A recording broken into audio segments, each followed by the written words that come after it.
আপনারা দেখতে পাচ্ছেন বাবা সাহেব আম্বেদকর এডুকেশন ইউনিভার্সিটি।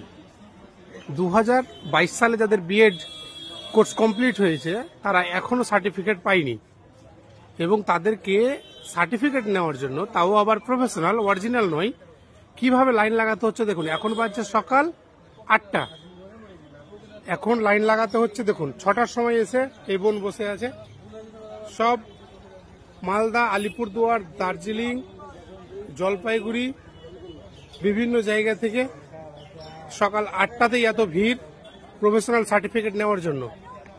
এবং 11টায় অফিস খুলবে, তারপরে কি হবে সেও এক বড় ঝামেলা। 700 টাকা পে করতে হচ্ছে। এই যে দেখুন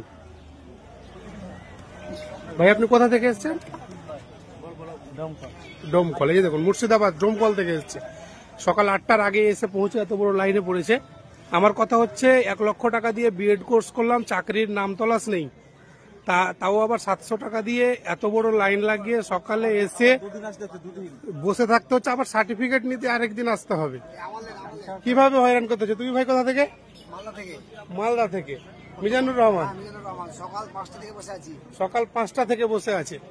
এই যদি হয় রাজ্যের অবস্থা, সিস্টেমগুলো কি পরিবর্তন করা যায় না? এটা তো অনলাইনে সার্টিফিকেটটা দিয়ে দিলেই হয়। দেখলে অবাক হবেন, লাইনটা আরো লম্বা গেছে, অনেক দূর। আপনি কোথা থেকে এসেছেন ভাই? কোথা থেকে? মুর্শিদাবাদ থেকে। ঠিক আছে, আমি হোয়াইট পলিটিক্সকে অনুরোধ করবো যে আপনারা বিষয়টাকে তুলে ধরুন পাবলিকের সামনে, এবং এভাবে যে ছাত্রছাত্রীদের হয়রানি করা হচ্ছে সেটা থেকে আমাদের মুক্তি দেওয়া হোক।